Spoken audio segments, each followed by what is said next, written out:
Nangingibabaw ang katahimikan sa loob ng malawak na conference room.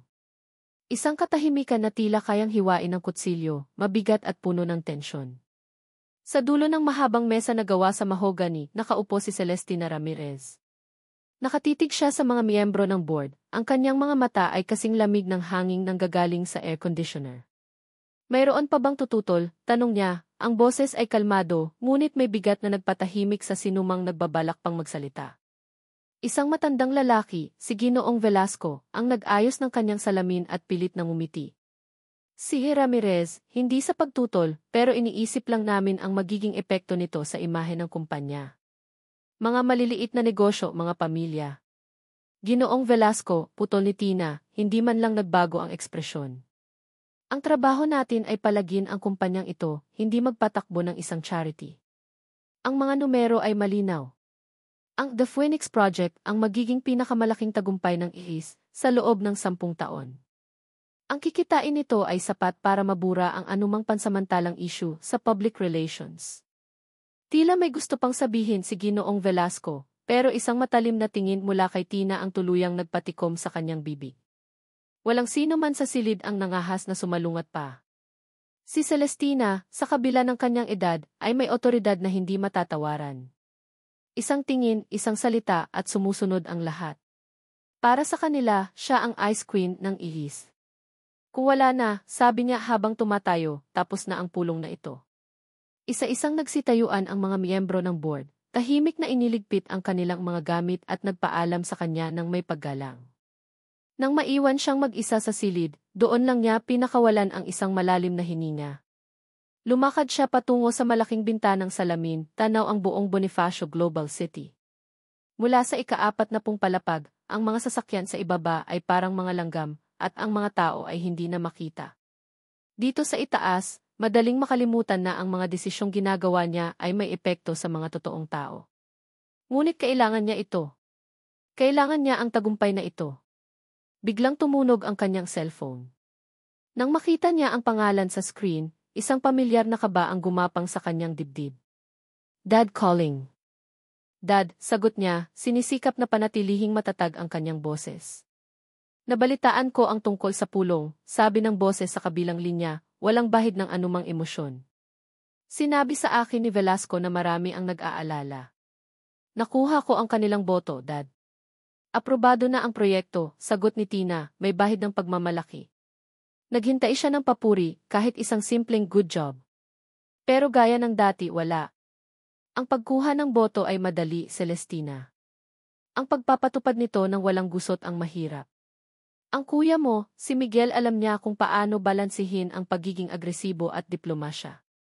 Siguraduhin mong hindi mo sisirain ang pangalan ng pamilya dahil lang sa pagiging padalos-dalos mo. Bawat salita ay parang isang karayom na tumutusok sa kanyang puso. Si kuya na naman.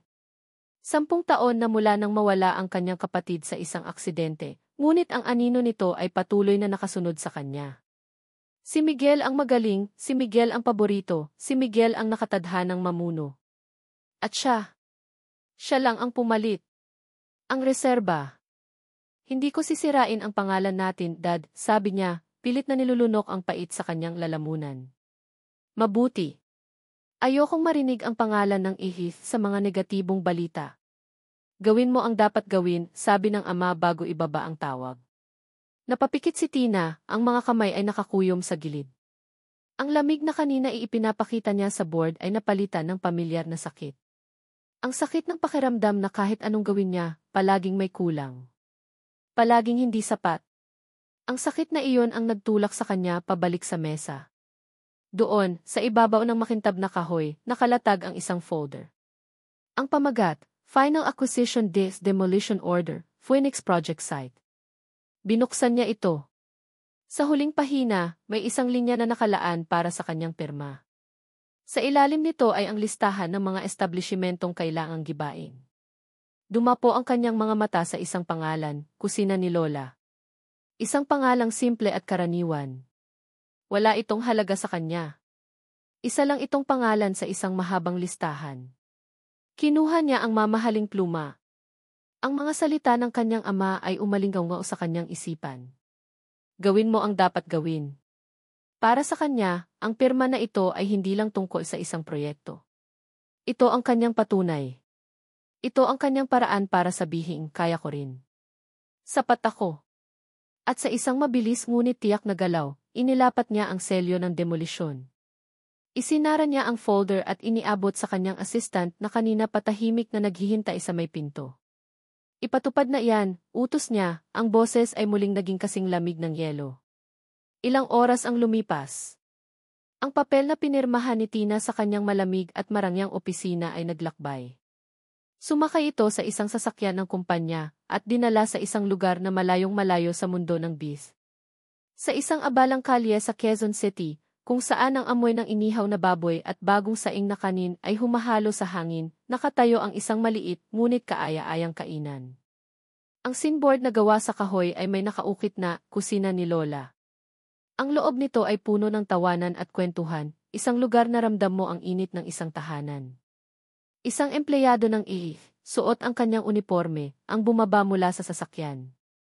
Walang emosyon siyang lumapit sa pinto, kinuha ang isang rolyo ng tape at idinikit ang puting papel sa pinto na gawa sa nara. Ang malalaking itim na letra sa papel ay tila isang sumpa, Notice Demolition. Sa mismong sandaling iyon, lumabas mula sa kusina si Zion de la Cruz. May dala siyang isang plato ng mainit na sinigang, at isang malawak na ngiti ang nakapinta sa kanyang mukha habang tinatawag ang isang customer. Ma'am, heto na po ang paborito ninyo. Pagkatapos mailapag ang pagkain, lumingon siya patungo sa pinto, handa nang salubungin ang mga bagong dating. Ngunit ang ngiti sa kanyang labi ay biglang naglaho. Nanigas siya sa kanyang kinatatayuan.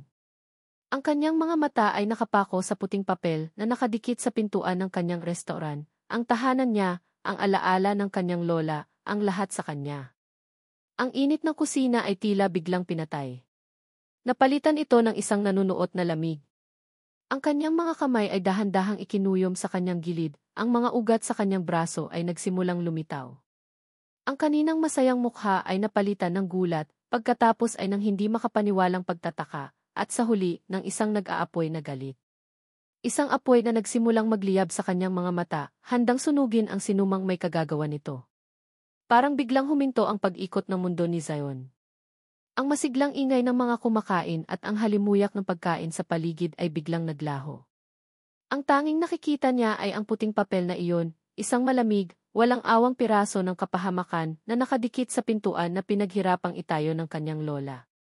Notice Demolition. Bawat letra ay tila isang nagbabagang bakal na idinidiin sa kanyang balat. Hinakbang niya palapit, ang mga paa ay parang may nakakabit na kadena. Hinaplos niya ang papel. Manipis lang ito, ngunit para sa kanya, kasing bigat ito ng isang hatol ng kamatayan. Sa ilalim ng malalaking letra, nakita niya ang isang logo na matagal na niyang sinumpa sa kanyang isipan, isang bilog na may 3 tor sa gitna. Ramirez Group of Companies. Arichi. Sa isang iglap, bumalik ang lahat. Biglang nasa ibang lugar si Zion. 10 taon pa lang siya noon. Ang amoy ng papel at tinta ang bumalot sa hangin, hindi ang amoy ng adobo ng kanyang lola. Nasa maliit silang opisina, ang opisina ng kanyang ama. Nakita niya itong nakayuko sa mesa, ang balikat ay nanginginig. Nakakalat sa mesa ang mga dokumento, lahat ay may tatak ng parehong logo, ang logo ng ACE. Ang kanyang ama, na dati isang taong puno ng sigla at pangarap, ay isang guho. Wala na, anak, bulong nito, ang boses ay basag. Kinuha na nila ang lahat. Hindi niya lubos na naunawaan noon, pero ang imahe ng pagbagsak ng kanyang ama, ang imahe ng kawalan ng pag-asa sa mga mata nito, ay permanenteng nakaukit sa kanyang alaala. Ikinuyom ni Zion ang kanyang kamao, ang mga kuko ay bumaon sa kanyang palad. Mariin niyang ipinikit ang kanyang mga mata, pilit na iwinawaksi ang alaala. Hindi. Hindi ngayon. Hindi na maulit ang nangyari noon. Sa isang marahas na galaw, hinablot niya ang papel mula sa pintuan, nilukot ito sa kanyang kamay na parabang iyon ang liig ng taong nagpadala nito. Ang galit ay umakyat mula sa kanyang dibdib, isang pamilyar at mapait na apoy na gumapang sa kanyang lalamunan. Sino ang nagdikit nito? Sigaw niya, ang boses ay umalinggaw sa buong kainan. Natahimik ang lahat. Ang mga customer at empleyado ay napatingin sa kanya, baka sa kanilang mga mukha ang pag-aalala at pagtataka. Zion, anak, anong problema? Tanong ni Aling Nena, ang matagal na nilang kusinera na parang pangalawang ina na rin sa kanya. Hindi siya sumagot. Sa halip, lumabas siya ng kainan, ang lukot na papel ay mahigpit pa ring hawak. Tumingin siya sa kaliwat kanan. Ang katabing talyer ni Mang Carding, ang munting patahian ni Aling Sonia, ang barberya ni Tonyo, lahat sila, may nakadikit na puting papel sa kanilang mga pinto. Isang salot na kumakalat sa kanilang munting komunidad. Mga walang kaluluwa, sigaw niya sa hangin. Mga demonyo! Bumalik siya sa loob ng kusina ni Lola, ang kanyang mukha ay nababalot ng determinasyon. Aling Nena, pakisara po muna tayo sandali, sabi niya, ang boses ay matatag na ngayon. Tawagin niyo po si Mang Carding at Aling Sonia. Sabihin niyo, mayroon tayong kailangang pag-usapan. Agad-agad. Ilang minuto lang ang lumipas, ang munting kainan ay naging isang war room. Ang mga may-ari ng maliliit na negosyo sa lugar ay nagtipon, ang kanilang mga mukha ay puno ng takot at pagkalito. Hawak nila ang kani-kanilang notice of demolition. Ano nang gagawin natin, Zion? Tanong ni Mang Carding, ang nooy puno ng gusot. Wala tayong laban sa mga dambuhalang kumpanyang yan. May laban tayo, Mang Carding, giit ni Zion, ang kanyang boses ay pumuno sa bawat sulok ng silid. Itinuro niya ang pader kung saan nakasabit ang isang malaking litrato ng kanyang lola. Ang lugar na ito, ang mga negosyo natin, hindi lang ito mga gusali. Buhay natin ito. Pamana ito sa atin. Hindi natin pwedeng hayaan na lang na kunin nila ito dahil sa isang proyektong pagkakakitaan lang nila. Pero paano? Tanong ni Aling Sonia, nangingilid na ang luha. Mag-iingay tayo, sabi ni Zion, ang mga mata ay nag-aapoy. Iparirinig natin ang ating boses. Hindi tayo pwedeng manahimik na lang at maghintay na gibain nila ang lahat ng pinaghirapan natin. Bukas, magkita-kita tayo. Pupunta tayo sa lugar nila. Sa lungga nila. Itinaas niya ang kanyang kamao. Sino ang kasama ko? Unti-unti, ang takot sa mga mata ng mga tao ay napalitan ng determinasyon. Isa-isang nagtaasan ang kanilang mga kamay. Ang galit ni Zion ay naging galit na rin nila. Ang laban niya ay naging laban na rin ng lahat. Nang gabing iyon, matapos umalis ang lahat, naiwan si Zion na mag-isa sa katahimikan ng kusina ni Lola. Dahan-dahan niyang hinaplos ang mga lumang silya at mesa na gawa sa kahoy, bawat isa ay may kwento. Naalala niya ang kanyang lola, ang ngiti nito habang tinuturuan siyang magluto ng sinigang. Ang halakhak nito na umaalingaw-ngao sa apat na sulok ng kusina. Hindi ko po sila hahayaan, bulong niya sa hangin. Ipaglalaban ko po ito. Hanggang sa huli. Ito ang kanyang sumpa. Ito ang kanyang pangako. Kinabukasan, isang maliit ngunit determinadong grupo ang nagtipon sa tapat ng isang nagtataasang gusali na gawa sa salamin at bakal. Ang logo ng Ifisu ay nagniningning sa itaas, tila isang mapangutyang mata na nakatingin sa kanila mula sa langit. Ang kaibahan ng kanilang simpleng anyo at ng karangyaan ng gusali ay napakalaki. Hawak nila ang mga kartolinang may mga nakasulat na, hindi kami papayag. Lengelupay ay buhay, hindi negosyo. Ace, walang puso. At sa gitna nilang lahat, nakatayo si Zion. Ang kanyang boses, puno ng pinaghalong sakit at galit, ang nangibabaw sa lahat. Celestina Ramirez, sigaw niya, ang kanyang tingin ay nakapako sa pinakatuktok ng gusali, na para bang kaya niyang lusawin ang salamin sa tindi ng kanyang galit. Kung nakikinig ka, lumabas ka at harapin mo kami. Huwag kang magtago dyan sa tore mo. Celestina Ramirez. Inulit-ulit niya ang pangalan, bawat bigkas ay mas malakas, mas puno ng puot. Para sa kanya, hindi lang iyon isang pangalan. Iyon ang mukha ng kasakiman. Iyon ang simbolo ng lahat ng nagpahirap sa kanyang pamilya. At hindi siya titigil hanggang sa makuha niya ang hustisya. Mula sa itaas, sa isang madilim na silid, isang babae ang nakatayo sa harap ng isang wall of monitors. Nakikita niya ang bawat anggulo ng maliit na protesta sa ibaba. Ang kanyang mukha ay walang ekspresyon, ngunit ang kanyang mga mata ay naniningkit habang pinapanood ang lalaking walang takot na sumisigaw ng kanyang pangalan. Lumapit ang kanyang assistant. Ma'am, security is on standby. Anong gusto niyong gawin? Hindi inalis ni Tina ang kanyang tingin sa monitor, partikular sa mukha ng lalaking puno ng galit. Isang kuryusidad ang pumukaw sa kanya. Hindi takot, hindi inis, kundi kuryusidad. Huwag muna, kalmado niyang utos. Alamin mo ang lahat tungkol sa lalaking iyan na nangunguna sa kanila. Sino po, ma'am? Itinuro ni Tina ang screen. Ang pangalan niya ay Zion de la Cruz. Ang maliit na protesta sa labas ng Ace Tower ay hindi nagtagal, ngunit ang epekto nito ay mas mabilis kumalat kaysa sa inaasahan ni Celestina. Kinaumagahan, ang mukha ni Zion de la Cruz, puno ng galit at determinasyon, ay nasa front page ng isang maliit na online news outlet. Ang headline, Munting Komunidad, Naninindigan Laban sa Dambuhalang Korporasyon. Ma'am, the article is getting traction, sabi ng kanyang assistant na si Faye, habang inilalatag ang isang tablet sa kanyang mesa. May ilan ng mas malalaking news sites ang nag-pick up ng storya. Pinagmasdan ni Tina ang litrato. Ang nag-aapoy na mga mata ni Zion ay tila tumatago sa screen, at sa likod niya ay ang marangyang logo ng Ace. Isang perpektong larawan ng David laban kay Goliath. Isang bangungot para sa public relations. Cancelled the afternoon meetings, utos niya, hindi inaalis ang tingin sa litrato. Pero, ma'am, yung meeting po ninyo with. I said cancel them, pag-ulit niya, mas may diin sa pagkakataong ito. Bago pa man makasagot si Faye, tumunog ang intercom sa kanyang mesa. Ang boses ng kanyang ama, malamig at matalim. Celestina. LA office. Now. Hindi na niya kailangang hulaan kung tungkol saan ito. Habang naglalakad siya sa pasilyo, patungo sa opisina ng kanyang ama, pakiramdam niya ay bumibigat ang bawat hakbang. Pagpasok niya, hindi man lang siya nito tinapunan ng tingin. Nakatayo ito sa harap ng bintana, nakatalikod sa kanya, katulad ng postura niya kanina.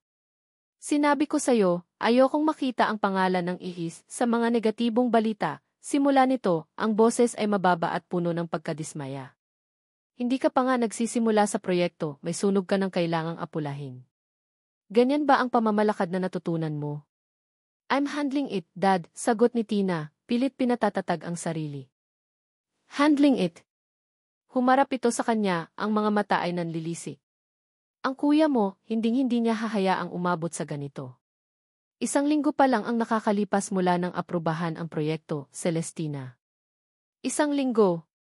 Muli, ang pagbanggit sa pangalan ni Miguel ay parang sampal. Napakuyom ang kanyang mga kamay. Hindi ako si kuya, Dad. Alam ko, mabilis na sagot nito, at ang mga salitang iyon ay mas masakit pa kaysa sa isang sigaw. Kaya patunayan mo na karapat-dapat ka sa posisyon mo. Ayusin mo ito. Agad. Lumabas si Tina sa opisina ng kanyang ama, ang mga salita nito ay umuukit sa kanyang isipan. Ang pagkadismaya sa mga mata nito ay mas masahol pa sa anumang sigaw. Bumalik siya sa sarili niyang opisina, ang kanyang isip ay nagliliyab.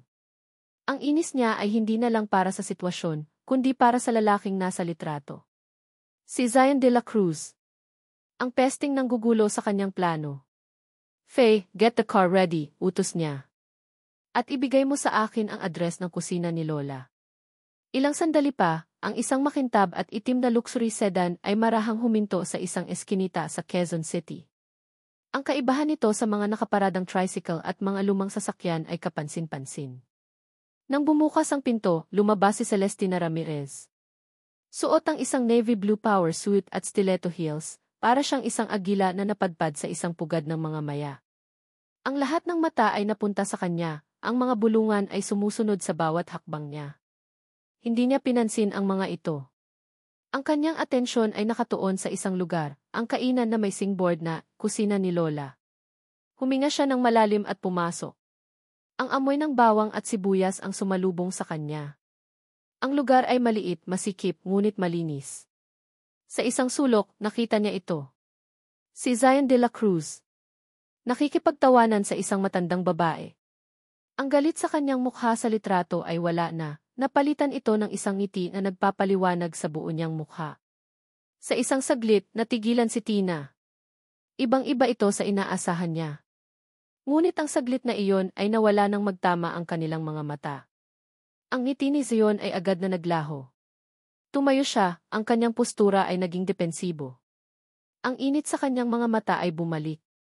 Lumapit si Tina, ang tunog ng kanyang takong sa sahig ay tila isang babala. In de la Cruz, I presume.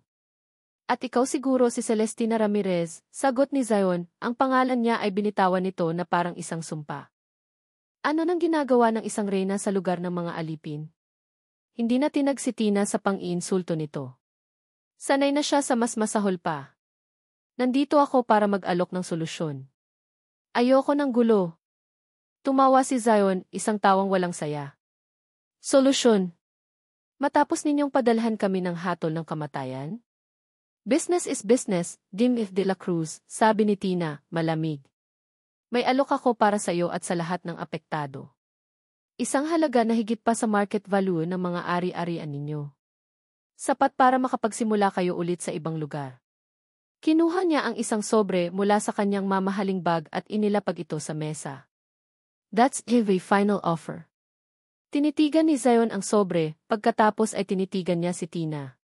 Dahan-dahan, kinuha niya ang sobre, hindi para buksan, kundi para itaas ito. Nakikita mo to, tanong niya, ang boses ay mahinahon ngunit puno ng panganib. Para sa'yo, papel lang to na may numero. Para sa amin, ito ang buhay namin. Ang mga pader na to, ikinumpas niya ang kanyang kamay sa paligid, dito ako natutong maglakad. Dito ako tinuruan ng lola ko na maging mabuting tao. Sabihin mo sa akin, Gil Ramirez, magkano ang presyo ng mga alaala? Hindi nakasagot si Tina.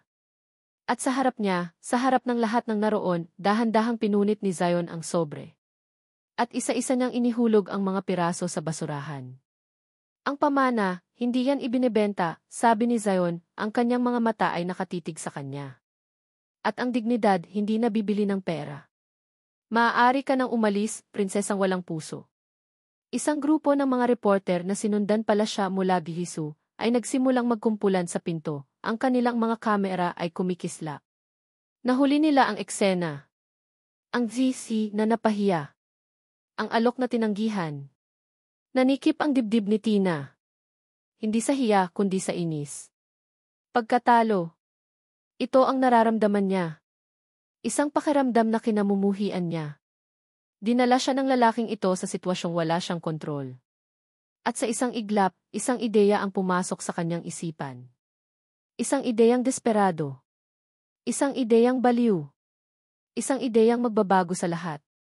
Humarap siya sa mga reporter, ang kanyang mukha ay biglang nagbago mula sa inis tungo sa isang determinadong ngiti. Itinaas niya ang kanyang kamay para patahimikin sila. Malinaw na hindi tayo nagkakaintindihan, sabi niya, ang boses ay malakas at malinaw para marinig ng lahat, lalo na ni Zion. Siguro ay dahil hindi ko talaga naiintindihan ang komunidad na ito. At para patunayan na ang IHIS ay hindi isang korporasyong walang puso, para patunayan na handa kaming makinig. Huminga siya ng malalim. Ako mismo, si Celestina Ramirez, ay magtatrabaho dito. Sa kusina ni Lola. Sa loob ng isang linggo. Para personal kong maranasan at maunawaan ang halaga ng lugar na ito sa inyo. Isang nakabibinging katahimikan ang bumalot sa buong kainan. Ang mga reporter ay natigilan. Ang mga customer ay napanganga. Si Aling Nena ay muntik nang mabitawan ang hawak niyang sandok. At si Zion de la Cruz nakatingin lang siya kay Tina, ang kanyang bibig ay bahagyang nakabukas sa gulat. Ang galit sa kanyang mga mata ay napalitan ng lubos na pagkalito at hindi makapaniwalang pagtataka. Tinitigan niya ito, ang kanyang mga mata ay tila nagtatanong sa isang salitang hindi niya masabi. Ano, sa wakas ay nahanap niya ang kanyang boses. Magtatrabaho ka dito. Ang ideya na magtrabaho si Celestina Ramirez sa kusina ni Lola ay para sa pandinig ni Zion, isang malaking kalokohan. Isang stunt. Isang desperadong hakbang mula sa isang babaeng nasukol. Inaasahan niyang babawiin din nito ang sinabi, natatawa ito at aalis. Pero hindi. Kinabukasan, isang itim na van ang huminto sa tapat ng kainan. At mula roon, bumaba si Celestina. Wala na ang kanyang power suit. Sa halip, suot niya ang isang simpleng puting blouse at itim na slacks. Ang kanyang buhok ay nakatali sa isang simpleng ponytail. Mukha pa rin siyang mamahalin at hindi nababagay sa lugar, ngunit ang determinasyon sa kanyang mukha ay hindi maikakaila. Sa loob ng kusina, naghihintay si Zion, kasama si Aling Nena at ang dalawa pa nilang katulong, sina Lani at Beth. Ang lahat ay maihalong pagtataka at pag-aabang sa kanilang mga mukha. Para kay Zion, ito ay isang laro. Kung gusto ng Reyna na maglaro sa putikan, pagbibigyan niya ito. Titingnan niya kung hanggang saan ang kaya nitong tiisin. Magandang umaga, bati ni Tina, ang boses ay formal pa rin. Ngumisi si Zion. Maganda nga ba ang umaga, Gia Ramirez? O dapat ko na bang tawagin kang Tina? May pang-aasar sa kanyang tono. Heto. Isuot mo. Inabot niya rito ang isang asul na apron, ang uniforme ng kusina ni Lola. Kinuha ito ni Tina, tinitigan saglit na para bang isang kakaibang bagay mula sa ibang planeta. Nakita ni Zion ang bahagyang pag-aatubili sa mga mata nito bago ito pilit na ngumiti at sinuot ang apron. Ang mamahaling damit nito ay biglang natakpan ng simpleng tela. Para siyang isang brilyante na isinilid sa isang supot ng harina. Nakakatawa kung hindi lang nakakainis ang buong sitwasyon. Okay, Tina, sabi ni Zion, binibigyang diin ang pangalan. Ang unang trabaho mo, maghugas ng mga pinggan. Itinuro niya ang isang mataas na bunton ng mga maruruming plato, baso at kubyerto sa lababo. Nakita ni Zion ang bahagyang panlalaki ng mga mata ni Tina. Halatang sa buong buhay nito ay hindi pa ito nakakahawak ng basahan at sabon. Pero hindi ito umangal. Tumango lang ito, naglakad patungo sa lababo at binuksan ang gripo. Ang unang kalahating oras ay isang kalamidad. Ang paraan ng paghawak niya sa pinggan ay alanganin, na para bang takot na takot siyang mabasag ito, o madumihan ang kanyang mga kamay. Ilang beses dumula sa kamay niya ang baso. Ang tubig ay tumatalsik kung saan-saan, nababasa ang sahig at ang kanyang damit. Sina Lani at Beth ay nagpipigil ng tawa sa isang sulok. Si Zion naman ay nakasandal lang sa pader, nakahalukip-kip, pinapanood ang bawat kilos nito na may ngiting mapanuri. Tingnan natin kung hanggang kailan katatagal, prinsesa.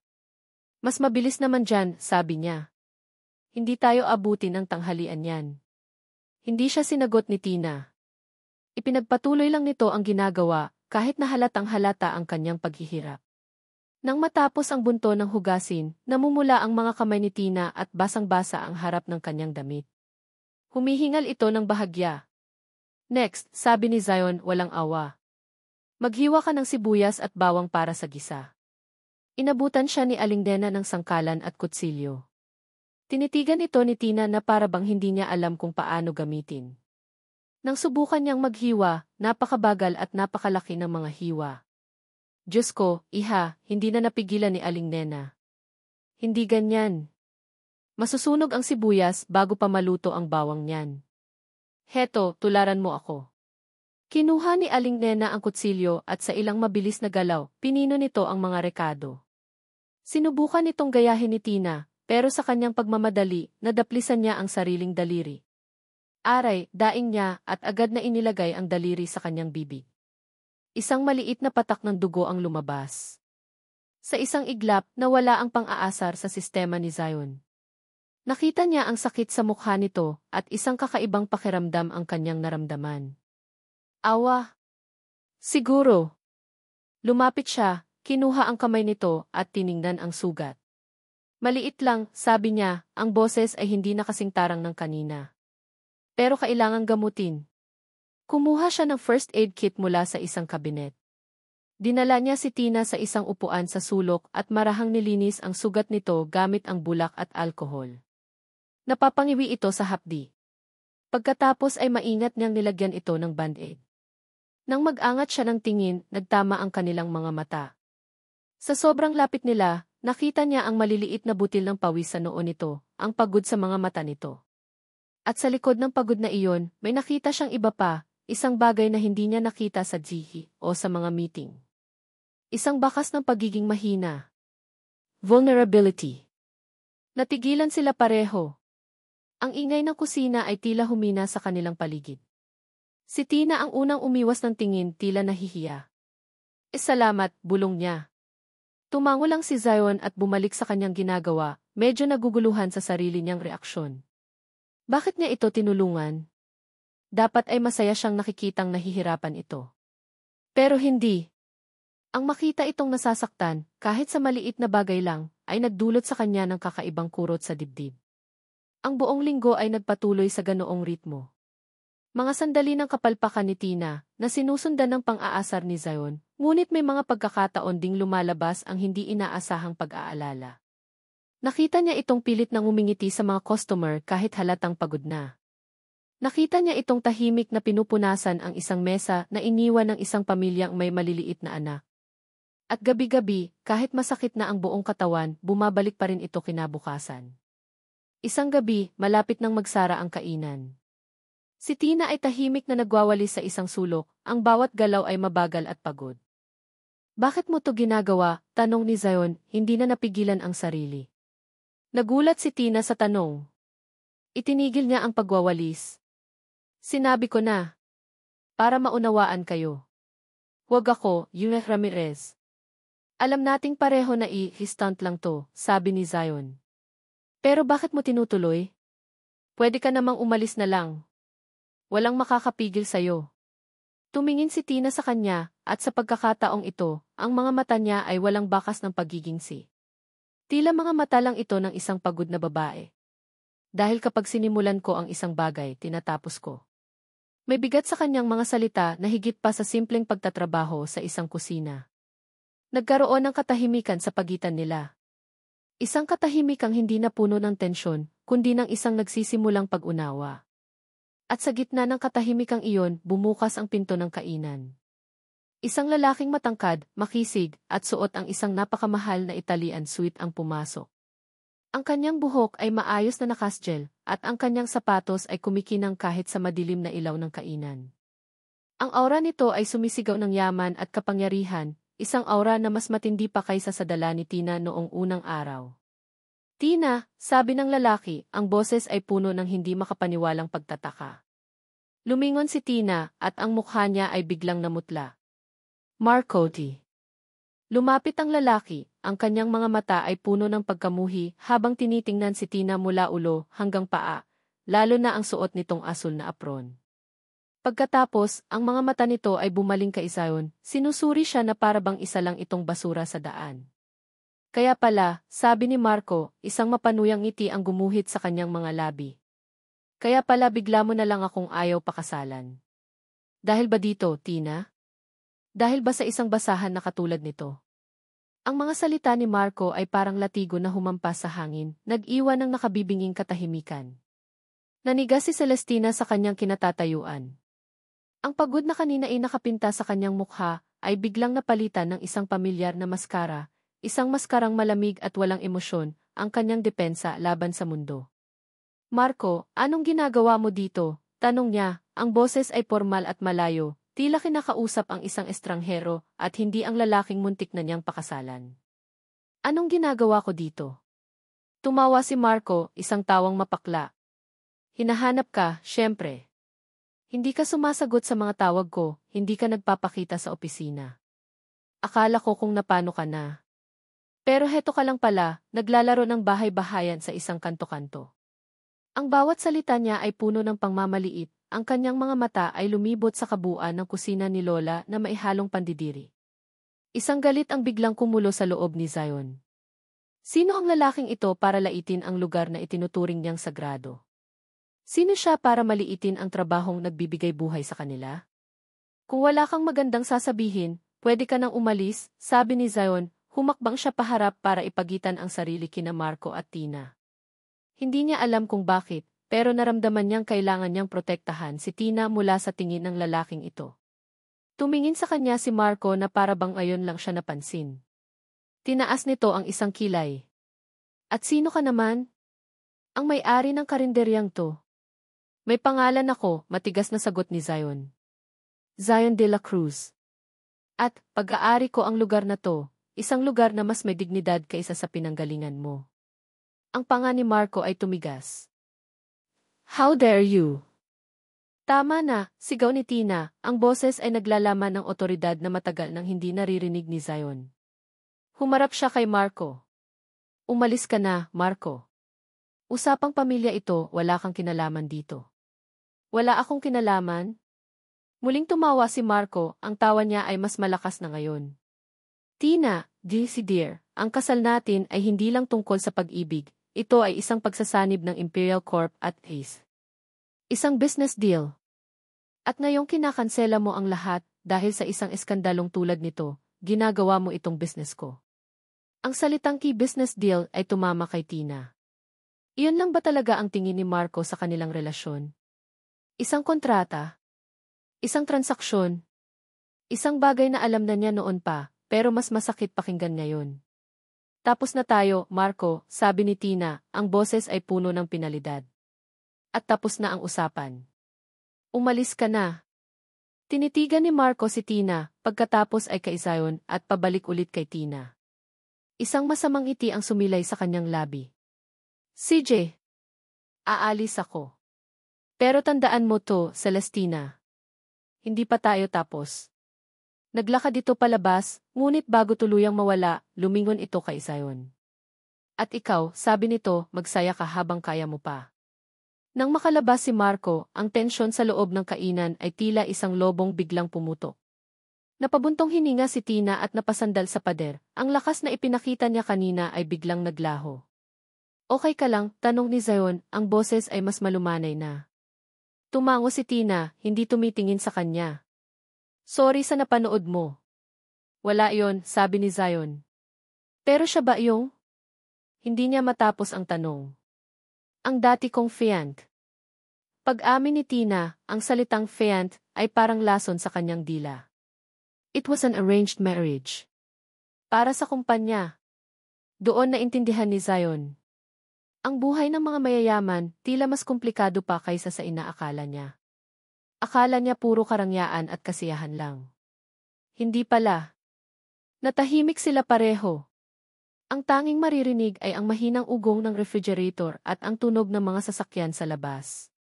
Gusto mong umakyat muna, alok ni Zion. Sa taas? Para makalanghap ng hangin. Nag-aalangan man ay tumango si Tina. Sinundan niya si Zion sa isang makitid na hagdanan sa likod ng kusina, patungo sa isang maliit na rooftop. May ilang paso ng halaman at dalawang lumang upuan. Simple lang pero payapa. Mula roon, tanaw nila ang mga ilaw ng kabahayan sa paligid. Umupo sila, may 1 metrong pagitan. Ang totoo, pagsisimula ni Tina, nakatingin sa malayo, ay ako tinapos ang engagement namin ay hindi dahil sayo, o sa lugar na to. Tumingin siya kay Zion. Tinapos ko yon bago pa man ako pumunta dito. Dahil napagod na ako. Napagod na akong maging isang tau-tauhan lang sa laro ng pamilya ko, sa laro ng negosyo. Sa unang pagkakataon, nagkwento si Tina. Ikinuwento niya ang tungkol sa kanyang kuya Miguel, ang perpektong anak, ang gininto ang tagapagmana. Ikinuwento niya ang aksidente, at ang pakiramdam na palagi siyang nabubuhay sa ilalim ng anino nito. Ang walang katapusang pressure mula sa kanilang ama. Ang pangangailangang patunayan ang kanyang sarili araw-araw. Habang nagsasalita siya, ang kanyang mga mata ay nagsimulang mamasa. Isang butil ng luha ang pumatak sa kanyang pisngi at mabilis niya itong pinunasan na para bang nahihiya. Hindi nagsalita si Zion. Nakinig lang siya. Sa bawat salita ni Tina, unti-unting gumuho ang imahe ng Ice Queen sa kanyang isipan. Ang babaeng nasa harap niya ngayon ay hindi isang malupit na isi. Isa lang siyang anak na nalulungkot, isang kapatid na nangungulila. Ikaw, tanong ni Tina, para ibahin ang usapan. Bakit ganoon na lang kahalaga sa'yo ang lugar na to? Tumingin si Zion sa kainan sa ibaba. Ang lola ko ang nagtayo niyan. Galing sa wala. Siya ang nagpalaki sa akin matapos malugi ang negosyo ni Papa. Hindi niya binanggit ang eighth. Hindi pa niya kaya. Ang bawat sulok ng lugar na iyan may alaala niya. Ang pag-aalaga niya, ang mga pangaral niya. Ito na lang ang natitira sa akin mula sa kanya. Kaya hindi ko pwedeng hayaang mawala. Sa sandaling iyon, sa ibabaw ng isang maliit na rooftop sa gitna ng Quezon City, hindi sila si at may-ari ng karinderya. Hindi sila magkaaway. 2 tao lang sila na may kanya-kanyang pinagdadaanan, 2 kaluluwang may kanya-kanyang peklat.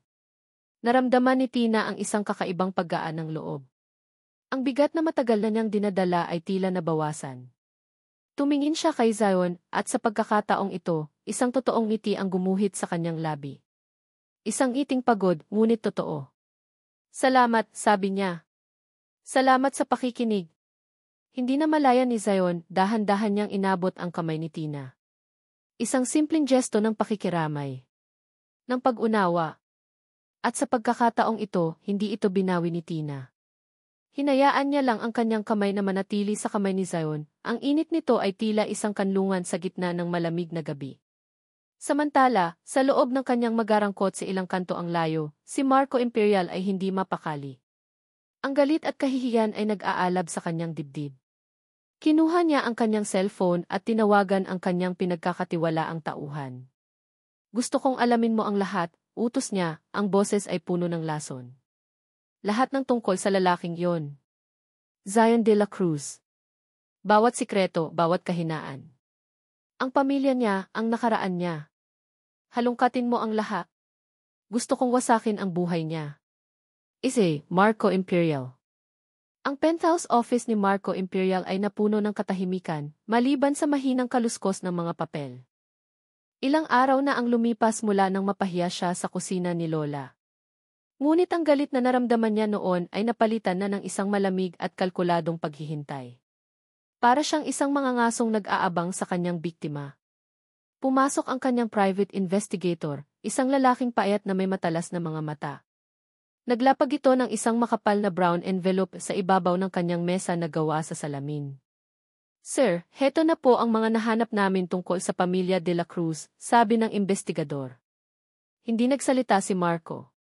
Kinuha niya ang envelope, binuksan ito, at inilabas ang mga dokumento. Sa simula, puro mga ordinaryong impormasyon lang ang laman nito, birth certificates, mga lumang address, ang kasaysayan ng kusina ni Lola. Mga bagay na walang kwenta. Kumunot ang noo niya sa inis. Ito lang ang nahanap mo, tanong niya, ang boses ay may bahid ng pagkadismaya. May isa pa pong bagay, sir, sabi ng investigador. Sa huling bahagi. Tungkol sa negosyo ng ama ni Zion, si Antonio de la Cruz, bago ito nalugi. Mabilis na binuklat ni Marco ang mga huling pahina. Doon, nakita niya ang mga lumang papeles ng isang maliit na construction firm, De La Cruz Builders. Mga financial statements, mga listahan ng kliyente at pagkatapos, mga legal na dokumento. Mga kaso. Hostile takeover. At doon niya nakita ang pangalan. Ang pangalan ng korporasyong umagaw at dumurog sa De La Cruz Builders. Ang mga mata ni Marco ay nanlaki. Isang mabagal, malademonyong ngiti ang unti-unting gumuhit sa kanyang mga labi. Kinuha niya ang isang dokumento at itinapat sa ilaw, na para bang hindi siya makapaniwala sa kanyang nababasa. Nakasulat doon, malinaw pa sa sikat ng araw, Acquisition Initiated GIE, Ramirez Group of Companies. Napahawak siya sa kanyang bibig para pigilan ang isang malakas na halakhak. Hindi ito maaari. Masyadong perpekto. Masyadong makamandag. Ang sandatang hinahanap niya para wasakin si Zion ay hindi lang pala basta isang sikreto. Ito ay isang bombang nakatanim sa pundasyon mismo ng relasyon ni Zion at Celestina. At ang masakit pa, ang pamilya mismo ni Tina ang maihawak ng detonator. Bulong niya sa sarili, puno ng tagumpay. Checkmate, Celestina. Checkmate. Sir, nag-aalangang tanong ng investigador. Tumingin si Marco sa kanya, ang mga mata ay nagniningning sa tuwa. Magaling. Magaling ang trabaho mo. Maaari ka nang umalis. Nang makaalis ang investigador, tumayo si Marco at lumapit sa bintana, hawak ang kopya ng dokumento. Tumingin siya sa syudad sa ibaba. Ang galit niya kay Tina dahil sa pagbasura nito sa kanya, ang inis niya kay Zion dahil sa paghamak nito sa kanya, lahat ay nagkristal sa isang perpektong plano ng paghihiganti. Hindi niya lang wawasakin si Zion. Wawasakin niya silang dalawa. Kinuha niya ang kanyang cellphone. Oras na para magtanim ng lason. Zion ni de la Cruz. Ang huling mga araw sa kusina ni Lola ay ibang-iba. Ang tensyon sa pagitan ni Zion at Tina ay napalitan ng isang komportableng katahimikan na paminsan-minsan ay binabasag ng mga biruan at mga ngiting palihim. Ang ice queen ay unti-unti nang natutunaw, at sa ilalim nito, natuklasan ni Zion ang isang babaeng nakakatuwa, matalino, at, sa kabila ng lahat, may mabuting puso. Hindi na niya ito pinapahirapan. Sa halip, tinuturuan na niya itong maghiwa ng tama, kung paano timplahin ang sinigang hanggang sa makuha ang perpektong asim. At si Tina, sa kabila ng kanyang pagiging ay naging isang masigasig na estudyante. May mga pagkakataong nagkakabanggaan ang kanilang mga kamay habang inaabot ang isang sangkap, at isang kuryente ang dumadaloy sa pagitan nila, sapat para pareho silang mapatigil at mapaiwas ng tingin. Ngayong gabi ang huling araw ng trabaho ni Tina. Para markahan ang okasyon, niyaya siya ni Zion na maglakad-lakad sa isang maliit na parke malapit sa kanila matapos magsara ang kainan. Mamimiss ko to, pag-amin ni Tina habang nakaupo sila sa isang bench, pinapanood ang mga batang naghahabulan. Ang alin? Ang paghugas ng pinggan, biro ni Zion. Tumawa si Tina, isang tunog na naging paboritong musika ni Zion sa nakalipas na linggo. Hindi. Ito. Ang katahimikan. Ang pagiging simple. Sa mundo ko, palaging may ingay, palaging may kompetisyon. Sa mundo ko rin naman, sabi ni Zion. Kompetisyon kung kaninong adobo ang mas masarap. Nagtawanan sila. At sa gitna ng tawanan, nagkatitigan sila. Ang mga ilaw mula sa poste ay nagbigay ng isang malambot na aninag sa mukha ni Tina, at para kay Zion, hindi pa siya nakakita ng ganito kagandang babae sa buong buhay niya. Tina T. Simula niya, ang kanyang puso ay biglang kumabog ng mabilis. Hindi ko alam kung anong mangyayari bukas. Hindi ko alam kung anong mangyayari sa lugar namin. Pero may isang bagay akong sigurado. Huminga siya ng malalim. Nabago mo ako. Ang galit na nararamdaman ko sa mga taong tulad mo unti-unti itong nawawala dahil sa'yo. Ang mga mata ni Tina ay bahagyang nanlaki, at isang emosyon na hindi pa nakikita ni Zion dati ang lumitaw doon, pag-asa. Hindi na napigilan ni Zion ang sarili. Dahan-dahan, inilapit niya ang kanyang mukha sa mukha ni Tina.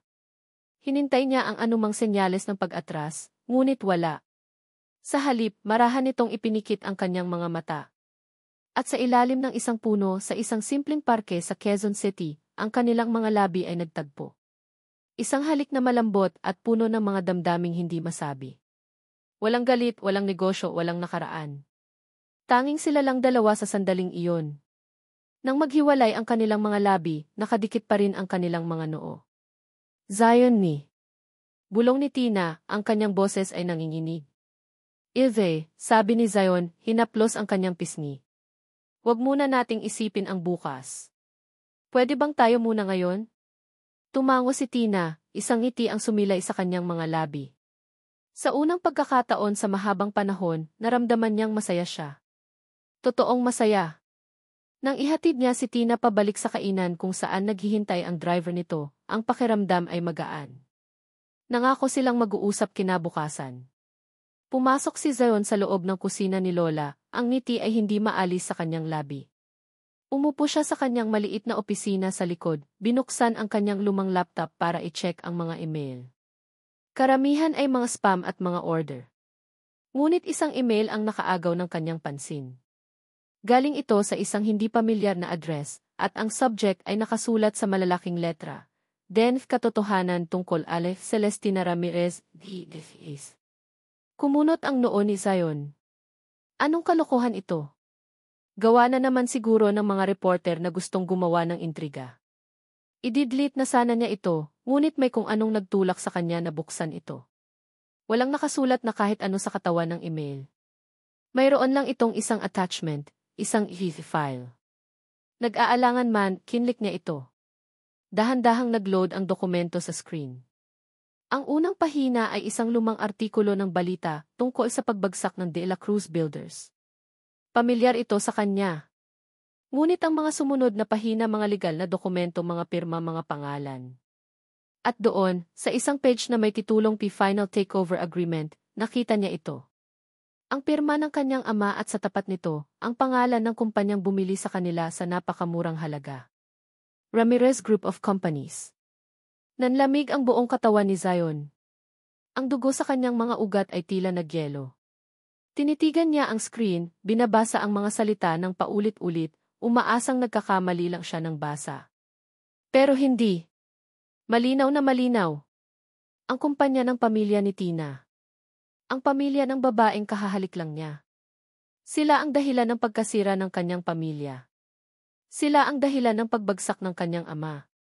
Ang matamis na lasa ng kanilang halik ay biglang napalitan ng lasa ng lason at pagtataksil. Ang mukha ni Tina sa kanyang isipan, ang kanyang ngiti, ang kanyang mga mata, lahat ay naging isang kasinungalingan.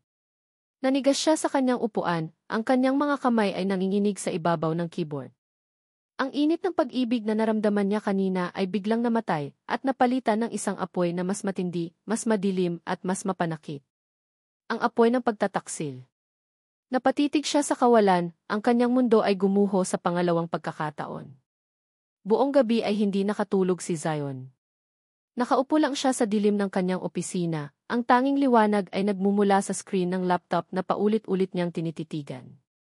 Ang mga salitang Ramirez Group of Companies ay tila isang nagbabagang bakal na nakatatak sa kanyang isipan, sinusunog ang bawat masayang alaala na nabuo nila ni Tina sa nakalipas na linggo.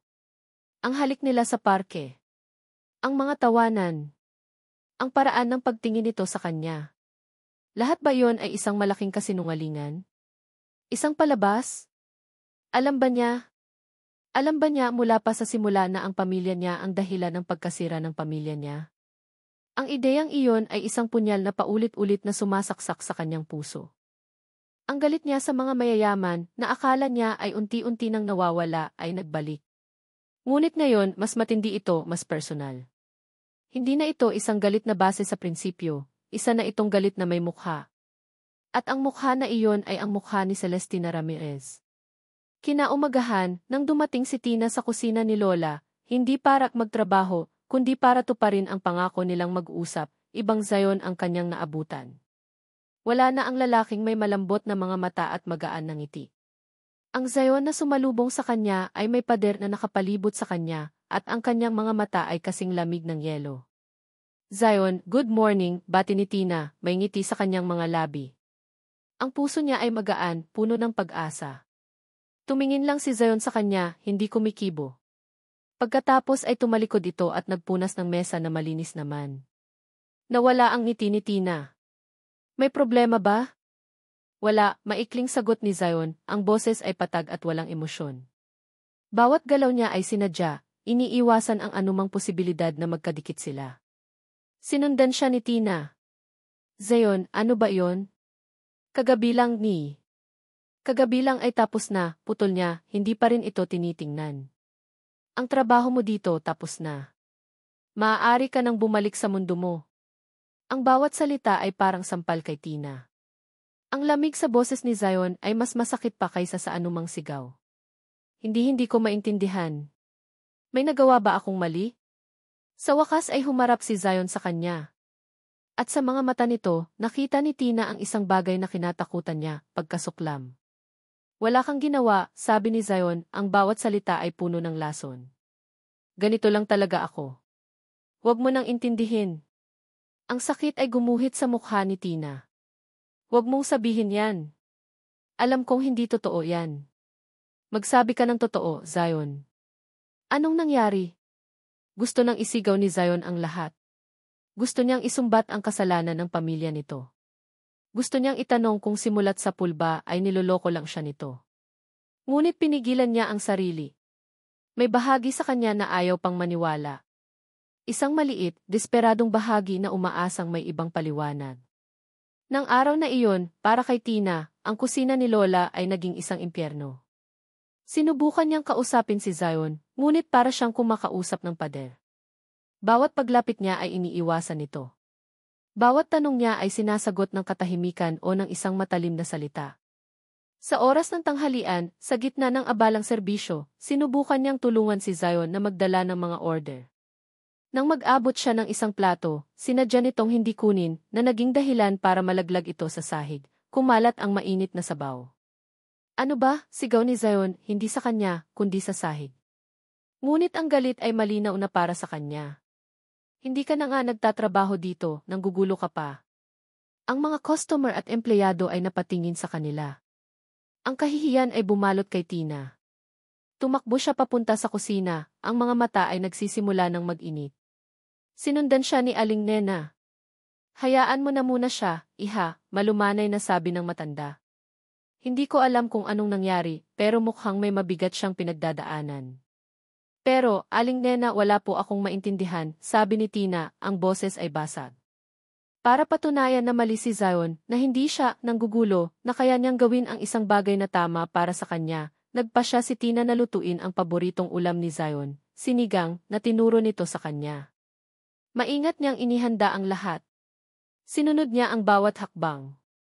Nang maluto ito, inilagay niya sa isang mangkok at dinala kay Zion, na nakaupo sa isang sulok, nakatulala. Zion, sabi niya, inilapag ang mangkok sa harap nito. Para sa'yo. Paborito mo. Tiningnan ni Zion ang sinigang pagkatapos ay tumingin sa kanya. Isang malamig na ngiti ang gumuhit sa kanyang labi. Salamat, sabi niya.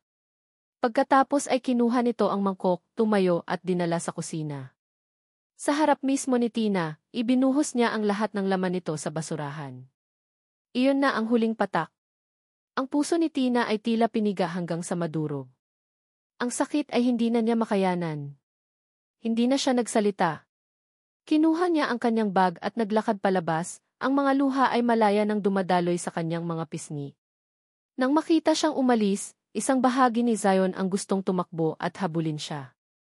Isang bahagi niya ang nasasaktan sa sakit na idinulot niya. Ngunit nanaig ang galit at pagtataksil na nararamdaman niya. Nararapat lang yan sa kanya. Sa kanilang lahat.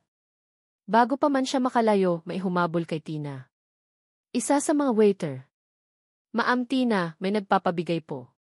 Inabot nito sa kanya ang isang imbitasyon. Galing kay Marco.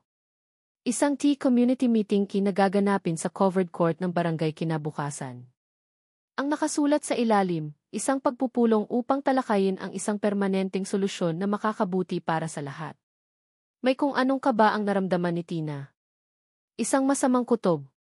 Alam niyang may binabalak si Marco. At alam niyang kailangan niyang pumunta. Kailangan niyang malaman kung ano ito. Kailangan niyang harapin kung ano man ang darating. Kinabukasan, dumating si Tina sa covered court. Puno na ng tao. Ang mga residente at may-ari ng negosyo ay naroon, nagbubulungan.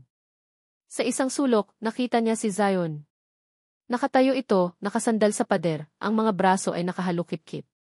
Nang magtama ang kanilang mga mata, ang nakita lang niya ay isang malamig at matigas na pader ng galit. Ang tingin nito ay parang isang estranghero, hindi mas masahol pa. Para itong tingin ng isang kaaway. Ang hangin sa loob ng covered court ay mabigat at puno ng hindi maipaliwanag na tensyon. Nakatayo si Celestina sa isang sulok, ramdam na ramdam ang mga matang nakatitig sa kanya. Ang ilan ay may pagtataka, ang iba ay may pag-aalinlangan. Ngunit ang mga mata ni Zion, na paminsan-minsan ay sumusulyap sa kanya mula sa kabilang dulo ng court, ang pinakamasakit sa lahat. Ang mga matang iyon ay hindi lang malamig, puno ang mga ito ng isang bagay na mas malalim, isang halos hindi maitagong pagkamuhi. Isang mikropono ang biglang umingay at lahat ng atensyon ay nabaling sa entablado. Doon, nakatayo si Marco Imperial, suot ang isang mamahaling suit, ang kanyang ngiti ay kasing lapad ng kanyang pagiging kampante. Sa likod niya, isang malaking puting screen ang nakahanda. Magandang hapon po sa inyong lahat, masiglang bati ni Marco. Salamat sa pagdalo. Alam kong marami sa inyo ang nababahala sa kinabukasan ng inyong mga tahanan at negosyo dahil sa demolition notice na ipinadala ng Ramirez Group of Companies. Sa pagbanggit ng pangalan ng EIF, ang mga bulungan ay lumakas. Tumingin ang mga tao kay Tina, na nanatiling tuwid ang tayo. Pilit na itinatago ang kabang gumagapang sa kanyang dibdib. Nandito ako ngayon, hindi bilang isang negosyante, pagpapatuloy ni Marco, ang boses ay puno ng pagkukunwaring simpatya, kundi bilang isang kaibigan. Isang kaibigan na hindi kayang tiisin na makitang inaapi ang mga maliliit. Nitong mga nakaraang araw, nag-imbestiga ako. Tinanong ko ang sarili ko, bakit ganito na lang kadesperado ang ihis na makuha ang lupang ito? At ang natuklasan ko ay mas malagim pa kaysa sa inaakala nating lahat. Huminga siya ng malalim na parabang naghahanda para sa isang malaking revelasyon. Ang kwento ng pang-aapi ng EIF sa komunidad na ito ay hindi bago. Sa katunayan, mayroon na itong mahabang kasaysayan. At ang isa sa mga unang biktima nila ay naririto mismo sa ating kalagitnaan. Ang mga mata ni Marco ay bumaling kay Zion. Agad na nanigas si Zion sa kanyang kinatatayuan. Isang masamang premonisyon ang biglang sumakop sa kanya. Hindi. Huwag mong gagawin to. Marahil ay kilala ninyo si Zion de la Cruz bilang matapang na may-ari ng kusina ni Lola, sabi ni Marco. Pero alam niyo ba na ang pamilya niya ay dati ring mayaman? Ang kanyang ama, si Antonio de la Cruz, ay may-ari ng isang maliit ngunit matagumpay na construction company. Isang kumpanyang nagbibigay ng trabaho sa marami. Ngunit isang araw, isang dambuhalang korporasyon ang biglang pumasok, ginamit ang lahat ng kanilang kapangyarihan at pera para pilitin, takutin, at tuluyang agawin ang kumpanya ni A. de la Cruz sa napakamurang halaga. Isang pang-aagaw na sumira sa buhay ni A. de la Cruz at nag-iwan ng isang peklat na hindi na kailanman maghihilom sa pamilya de la Cruz. Ang lahat ay nakikinig, ang kanilang mga hininga ay pigil. Si Tina ay nakatitig kay Zion, ang kanyang puso ay nagsimulang tumibok ng napakabilis. Ang sakit na nakita niya sa mga mata ni Zion kahapon, ito na ba ang dahilan? At ang pangalan ng dambuhalang korporasyon na iyon, sabi ni Marco, itinaas ang kanyang boses para sa kasukdulan. Ikinumpas niya ang kanyang kamay sa malaking screen sa likod niya. Ay walang iba kundi ang T. Sa isang click, ang screen ay umilaw. Isang lumang dokumento ang lumitaw, naka-zoom in sa dalawang pangalan. Ang A. de la Cruz Builders T at, sa tabi nito, ang logo ng tatlong tour at ang mga salitang Ramirez Group Companies. Isang kolektibong paghinga ng gulat ang maririnig mula sa mga tao. Ang katahimikan ay biglang nabasag ng mga galit na bulungan. Ang mundo ni Tina ay tila gumuho. Ang hangin ay nawala sa kanyang mga baga. Ang mga salita, ang mga pangalan, hindi ito totoo. Hindi maaaring maging totoo. Napalingon siya kay Zion. Nakita niya ang pagbagsak ng mga balikat nito, ang sakit at kahihiyan sa mukha nito, habang ang pinakatatagong sikreto ng kanilang pamilya ay isinisiwalat sa lahat. At nang magtama ang kanilang mga mata, ang nakita niya ay isang pinal na hatol. Ang pagkamuhi na kanina ipilit nitong itinatago ay naroon na ngayon, lantad at walang takip. Mga kaibigan, sigaw ni Marco, sinasamantala ang kaguluhan. Ang mismong kumpanya na gustong magpalaya sa inyo ngayon ang siya ring kumpanya na sumira sa pamilya ng inyong lider noon. At ang masakit pa, ang CEO ng kumpanyang iyon ay nagawa pang magpanggap. Nagawa pang manloko. Ang mga mata ng lahat ay bumaling kay Tina. Ang kaninang pagtataka ay napalitan na ng galit. Ang mga bulungan ay naging mga akusasyon. Sinungaling! Mang-aagaw! Walang hiya ka! Ang mga salita ay parang mga batong ibinabato sa kanya. Para siyang biglang nalulunod. Hinanap niya ang mukha ni Zion sa gitna ng dagat ng mga galit na mukha, umaasang makakita ng kahit katiting na pag-unawa. Ng kahit katiting na duda. Lumapit siya rito, ang kanyang mga paa ay nanginginig. Zion ni. Bulong niya, ang boses ay halos hindi marinig. Zion, maniwala ka sa akin, hindi ko alam di. Tinitigan siya ni Zion, ang kanyang mukha ay isang maskara ng sakit at pagtataksil. Ang babaeng kahahalik lang niya, ang babaeng nagsimula ng magpatibok ng kanyang puso, ay anak pala ng demonyong sumira sa kanilang buhay. Ang lahat ng kabaitan nito, ang lahat ng pagiging mahina nito, lahat ay isang malaking panloloko. Hindi mo alam, sabi ni Zion, ang boses ay mahina ngunit puno ng lason. O nagpanggap ka lang na hindi mo alam? Umiling si Tina, ang mga luha ay bumabagsak na mula sa kanyang mga mata. Hindi. Pakiusap. Zion ni. Ngunit si Zion ay umiling din, isang mabagal at pinal na pag-iling. Isang pag-iling na nagsasabing tapos na ang lahat. Na walang babalikan. Na ang tulay sa pagitan nila ay sinunog at ginawang abo. Pagkatapos ay tumalikod ito at naglakad palayo, iniwan siyang mag-isa sa gitna ng nag-aalab na galit ng mga tao at ng walang katapusang kislap ng mga kamera ng mga reporter na biglang nagsulputan. Edith Ramirez, totoo po ba ang mga akusasyon? Alam niyo po ba ang kasaysayan ng inyong kumpanya? Isa po ba itong malaking panloloko? Ang mga tanong, ang mga ilaw, ang mga sigaw lahat ay sabay-sabay na dumadagan sa kanya. Napahawak siya sa kanyang ulo, ang kanyang mga tuhod ay biglang nanghina. Ang lakas na pinilit niyang ipakita sa buong buhay niya ay biglang nawala. At sa gitna ng kaguluhan, sa harap ng buong mundo, si Celestina Ramirez, ang Ice Queen, ang makapangyarihang ay bumagsak. Zion ni The Cruz. Ang pagtalikod kay Tina sa gitna ng nagkakagulong mga tao ang isa sa pinakamahirap na bagay na ginawa ni Zion sa buong buhay niya. Bawat hakbang palayo ay parang paghakbang sa mga nagbabagang uling. Narinig niya ang mga sigaw, ang pag-flash ng mga kamera, at ang mahinang tunog ng pagbagsak ng isang katawan. Ngunit hindi siya lumingon. Hindi niya kaya. Ang makita itong muli ay ang makita ang mukha ng pagtataksil na sumira sa kanyang pamilya. Naglakad siya ng walang direksyon, ang mga salita ni Marco ay umuulit-ulit sa kanyang isipan na parang isang sirang plaka. Ang galit ay isang kumukulong bulkan sa loob ng kanyang dibdib, naghahanap ng mapagbubuntunan.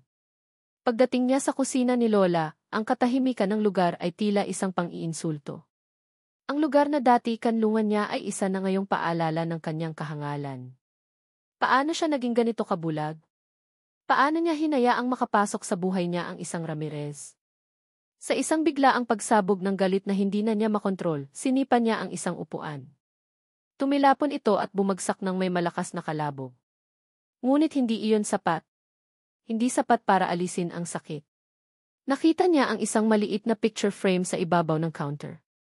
Isang litrato nila ng kanyang lola, nakangiti sila pareho habang nagmamasa ng harina. Ang pinakapaborito niyang alaala. Kinuha niya ito, ang kanyang mga kamay ay nanginginig. Tinitigan niya ang masayang mukha ng kanyang lola, at pagkatapos ay ang sarili niyang mukha, isang batang walang kamuwang-muwang sa kalupitan ng mundo. Patawad, bulong niya, ang boses ay basag. Nabigo po kita. Sa tindi ng galit at sakit, ibinato niya ang picture frame sa pader. Ang salamin ay nabasag at kumalat sa sahig, kasabay ng pagbasag ng kanyang puso. Napasuntok siya sa pader, hindi na iniinda ang sakit. Sunod-sunod. Hanggang sa manghina siya at napaluhod sa sahig, sa gitna ng mga bubog ng kanyang nakaraan. Doon, sa gitna ng guho ng kanyang pinakaingatang mga alaala, umiyak si Zion. Isang iyak ng isang lalaking nawalan na ng lahat, sa pangalawang pagkakataon. Celestina Tina Ramirez. Nagising si Tina sa malambot na kama ng kanyang silid. Ang huli niyang natatandaan ay ang nakakasilaw na mga ilaw at ang dagundong ng mga boses, bago siya lamunin ng dilim. Ang kanyang personal na bodyguard ang nag-uwi sa kanya. Tumayo siya, ang kanyang ulo ay kumikiro. Naglakad siya palabas ng kwarto, ang bawat hakbang ay mabigat. Ang malawak at tahimik na mansyon ay tila isang ginintuang kulungan. Wala dito ang amoy ng sinigang, wala ang tawanan ni Aling Nena, wala ang init na naramdaman niya sa kusina ni Lola. Naabutan niya ang kanyang ama sa library, nakaupo sa kanyang malaking leather na upuan, nagbabasa ng dyaryo na parabang walang nangyari. Ang front page, ang litrato niya habang bumabagsak sa covered court. Dad, sabi niya, ang kanyang boses ay mahina. Ibinaba ng ama niya ang dyaryo.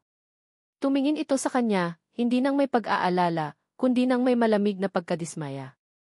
Isang tingin na sanay na siyang matanggap. Nakakahiya, sabi ni Ricardo Ramirez, ang kanyang boses ay patag ngunit ang bawat salita ay may bigat ng granito. Ang isang Ramirez, nagpagulong-gulong sa sahig ng isang barangay court. Pinagpiestahan ng media. Dahil sa isang hamak na may-ari ng karinderya. Hindi pinansin ni Tina ang pang-iinsulto. Ang nasa isip niya ay mas malalim, mas masakit. Totoo ba, Dad? Tanong niya, ang kanyang boses ay nanginginig. Ang pamilya de la Cruz ang ihis ba talaga ang?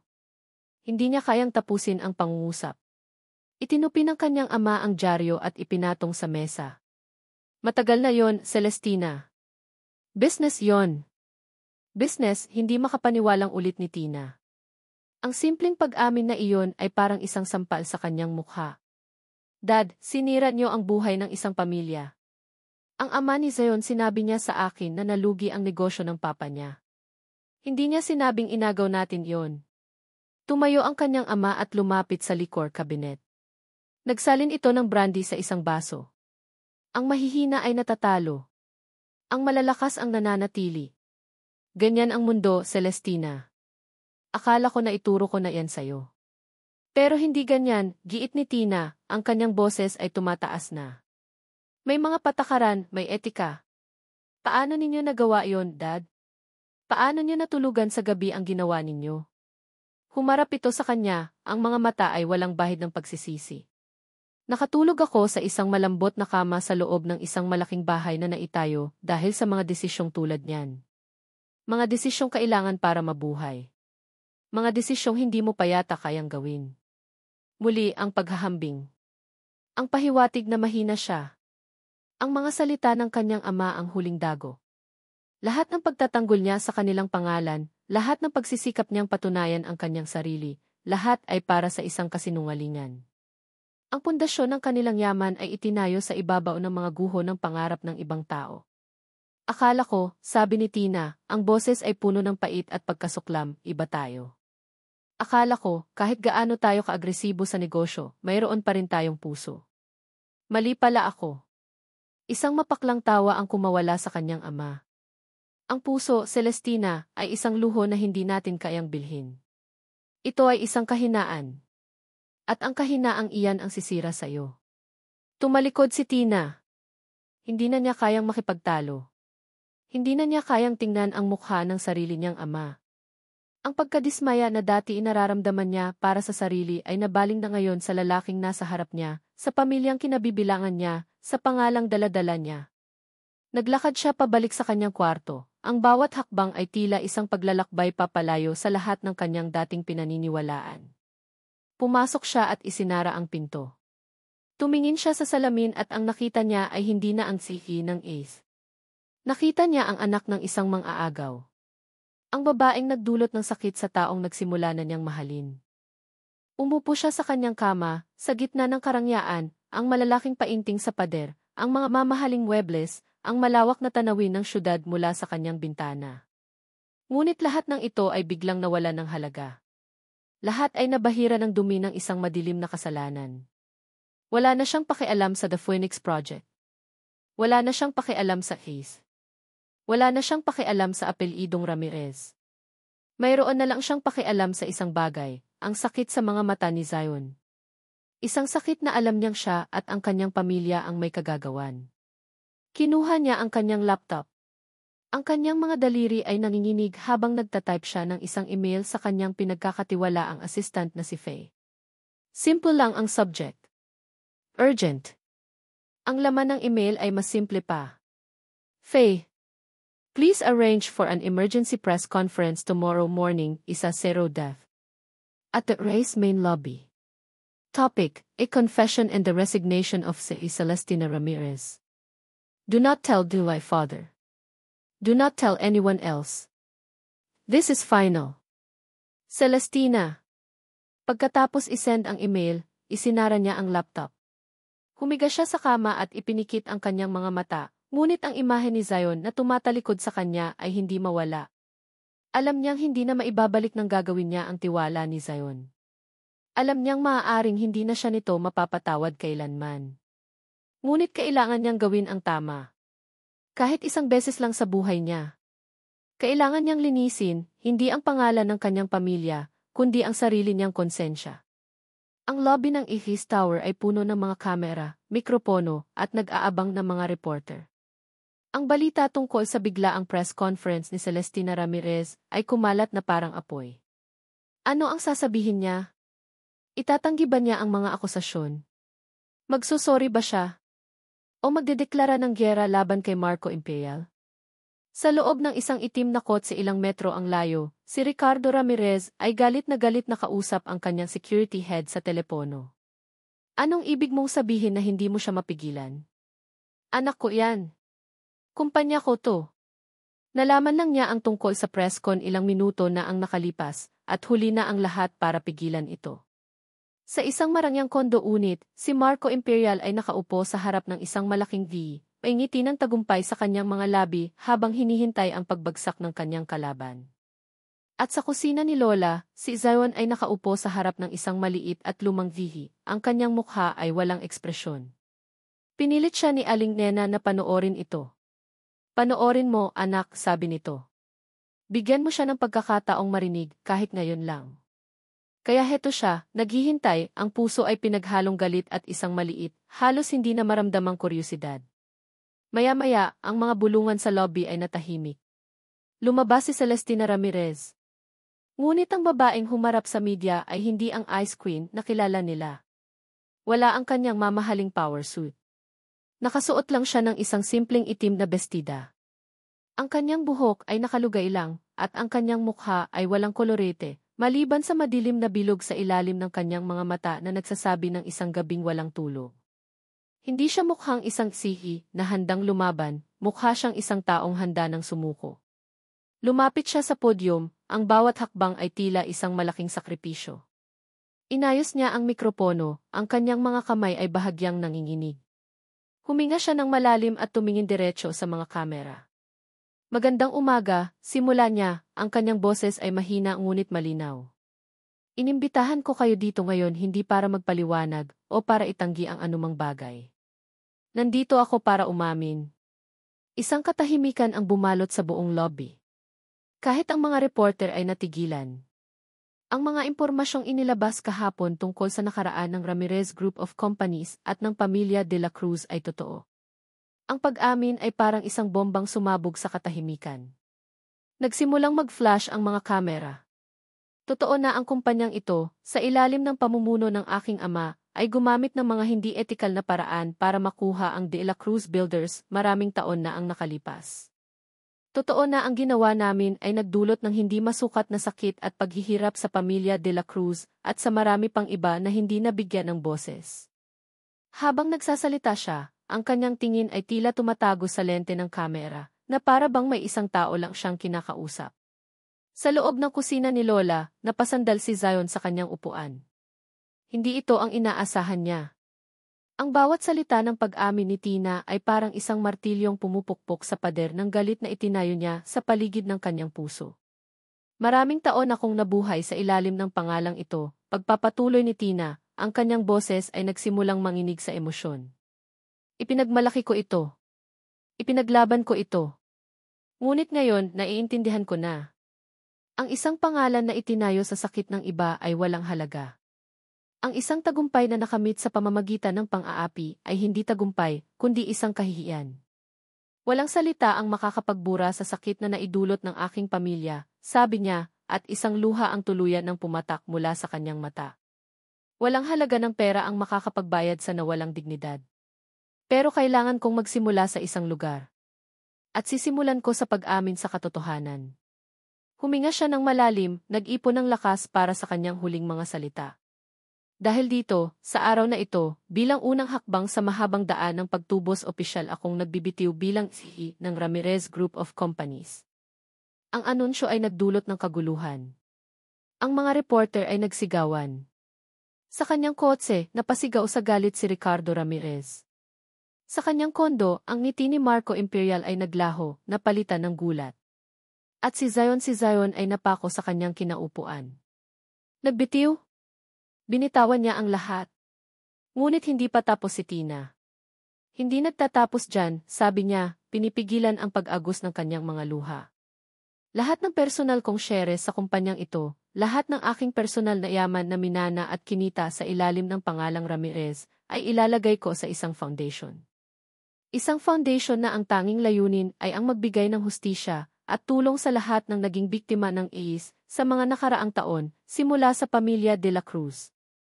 Sa pamilya de la Cruz, at lalo na sa iyo, Zion, sabi niya, ang kanyang boses ay basag na, walang sapat na sorry sa mundo. Pero sana ito na ang simula. Pagkatapos noon, tumalikod na siya. Hindi na niya sinagot ang mga tanong. Naglakad siya papalayo sa podyum, papalayo sa mga kamera, papalayo sa buhay na kanyang kinalakhan. Habang naglalakad siya sa lobby, ang mga empleyado ng IHISU ay nakatingin sa kanya, ang ilan ay may pagkamuhi, ang iba ay may pagtataka, at ang ilan ay may bagong tuklas na respeto. Nang makarating siya sa malaking umiikot na pinto, huminto siya saglit. Tumingin siya sa labas, sa magulong syudad. Pagkatapos ay tumingin siya sa itaas, sa pangalan ng kumpanya na nakaukit sa pader. Ramirez Group Companies. Isang pangalan na dati simbolo ng kapangyarihan, ngunit ngayon ay simbolo na ng kanyang kalayaan. Iniwan niya ang lahat. Ang kapangyarihan, ang yaman, ang pangalan. Ang tanging dala niya ay isang maliit na handbag at ang bigat ng kanyang konsensya. Lumabas siya ng gusali at humalo sa ordinaryong mga tao sa bangketa, naglalakad patungo sa isang direksyong hindi niya alam. Sa gitna ng kanyang paglalakad, tumunog ang kanyang cellphone. Isang hindi pamilyar na numero. Sasagutin niya sana para sabihing wrong number, ngunit may kung anong nagtulak sa kanya na pindutin ang answer. Hello, sabi niya. Isang pamilyar na boses ang sumagot sa kabilang linya. Isang boses na nagpabilis ng tibok ng kanyang puso. Tina, sabi ni Zion. Nasaan ka? Ang tanong ni Zion sa kabilang linya ay nagpatigil kay Tina sa gitna ng isang abalang bangketa sa Makati. Nasaan ka? Isang simpleng tanong, ngunit para kay Tina, ito ang unang sinag ng liwanag matapos ang isang napakahabang gabi. Hindi ko alam, sagot niya, ang boses ay mahina at tapat. Tumingin siya sa paligid. Ang mga taong naglalakad, ang mga nagtataasang gusali, lahat ay pamilyar, ngunit sa unang pagkakataon sa buhay niya, naramdaman niyang nawawala siya. Naglalakad lang. Isang mahabang katahimikan ang namagitan sa kanila. Ang maririnig lang ni Tina ay ang mahinang paghinga ni Zion sa kabilang linya at ang ingay ng syudad sa kanyang paligid. May isang coffee shop sa kanto ng Ayala at Paseo, sabi ni Zion sa wakas. Yung maliit lang, hindi yung mga sikat. Alam mo ba iyon? Sagot ni Tina. Magkita tayo doon. Maghihintay ako, sabi ni Zion bago ibaba ang tawag. Habang naglalakad si Tina patungo sa coffee shop, ang kanyang puso ay pinaghalong kaba at takot. Ano ang sasabihin niya? Ano ang sasabihin nito? Ang ginawa niya kanina ay hindi para humingi ng kapalit. Ginawa niya iyon dahil iyon ang tama. Pero hindi niya maikakaila, isang maliit na bahagi ng kanyang puso ang umaasa. Pagdating niya sa coffee shop, nakita niya si Zion na nakaupo sa isang mesa sa pinakasulok, malayo sa bintana. Nakatalikod dito sa pinto. Nakasuot lang ito ng simpleng itim na t-shirt at maong, ngunit sa paningin ni Tina, ang presensya nito ay pumuno sa buong lugar. Huminga siya ng malalim at lumapit. Naramdaman siguro ni Zion ang kanyang pagdating dahil lumingon ito. Nang magtama ang kanilang mga mata, isang alon ng mga emosyon ang bumaha sa pagitan nila, sakit, pagsisisi, hiya. Ang Zion na nasa harap niya ngayon ay hindi nagalit.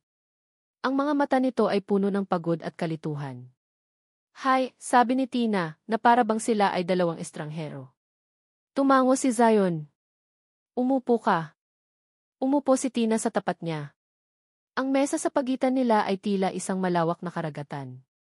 Walang nagsalita sa loob ng ilang minuto. Ang barista na lumapit para kunin ang kanilang order ay umalis na lang ulit, ramdam ang bigat sa pagitan nilang dalawa. Si Zion ang unang bumasag sa katahimikan. Bakit mo ginawa iyon? Tanong niya, hindi nakatingin kay Tina kundi sa tasa ng kape na nasa harap niya. Dahil iyon ang tama, sagot ni Tina, halos pabulong. Tama, mapaklang sabi ni Zion. Tina, binitawan mo ang lahat. Ang buhay mo. Ang buhay na iyon, sabi ni Tina, tumingin siya kay Zion ng may tapang, ay isang kasinungalingan. Isang buhay na itinayo sa pundasyon ng sakit ng ibang tao. Hindi ko na kayang mabuhay ng ganoon. Tumingin si Zion sa kanya. Sa wakas. At sa mga mata nito, nakita ni Tina ang isang bagay na mas masakit pa sa galit, ang malalim na sugat na iniwan ng nakaraan. Noong isang araw, pagsisimula ni Zion, ang boses ay mahina at puno ng sakit. Noong sinigang noong tinapon ko iyon. I'm sorry. Umiling si Tina, ang mga mata ay nagsimulang mamasa. Huwag. Huwag kang mag-sorry. Naiintindihan ko, Zion. May karapatan kang magalit. Kung ako ang nasa posisyon mo di. Hindi niya natapos ang sasabihin. Hindi, sabi ni Zion, umiling din ito. Mali ako. Hinusgahan kita. Idinamay kita sa kasalanan ng pamilya mo. Nakita ko lang ang apelyido mo, hindi na kita nakita bilang ikaw. Bilang si Tina na nakilala ko sa kusina. Bilang si Tina na natutunan kong tea. Muli, hindi niya natapos. Ang mga salita ay masyadong mabigat. Ang pag-amin na iyon ay mas mahalaga para kay Tina kaysa sa anumang yaman. Ang marinig na nakita siya ni Zion bilang isang individual, hindi lang bilang isang Ramirez, ay sapat na. Hindi ko alam kung paano, pagpapatuloy ni Zion, ang kanyang mga kamay ay nakakuyom sa ibabaw ng mesa. Hindi ko alam kung paano kakalimutan ang lahat. Ang galit, ang sakit nandito pa rin, Tina. Turo niya sa kanyang dibdib. Pero ang ginawa mo kanina, ang sakripisyo mo, sinimula nitong gibain ang pader na itinayo ko. Tinitigan niya si Tina, at sa pagkakataong ito, ang mga mata niya ay puno ng isang masakit, ngunit tapat na pagsamo. Hindi ko masasabing okay na tayo. Hindi ko masasabing kinalimutan ko na. Dahil kung sasabihin ko yon, magsisinungaling ako. Ang sugat na ito, masyadong malalim. Kailangan ng panahon para maghilom. Tumango si Tina, pinipigilan ang sariling umyak. Naiintindihan ko. Inabot ni Zion ang kamay ni Tina sa ibabaw ng mesa. Ang kanyang hawak ay mahigpit, puno ng mga emosyong hindi masabi. Pero ayokong mawala ka. Ayokong pagkatapos ng lahat ng ito, basta ka na lang maglalaho. Tumingin siya sa mga mata ni Tina. Bigyan mo ako ng panahon, Tina, pakiusap niya. Bigyan mo ako ng panahon para maghilom. Para matutunan kung paano magpatawad ng buo. Pero pakiusap, huwag kang aalis. Ang mga luhang kanina pa pinipigilan ni Tina ay tuluyan ng bumagsak. Hindi ito luha ng sakit, kundi luha ng pag-asa. Sa gitna ng lahat ng nawala sa kanya, isang bagay ang nanatili, isang pagkakataon. Isang maliit, marupok na pagkakataon para sa isang bagong simula. Tumango siya, hindi makapagsalita. Hinigpitan niya ang hawak sa kamay ni Zion. Sa sandaling iyon, alam nilang pareho na ang daan sa hinaharap ay hindi magiging madali. Marami pang sakit, marami pang alaala na kailangang harapin. Ngunit sa unang pagkakataon mula nang sumabog ang lahat, mayroon na silang dahilan para subukang muli.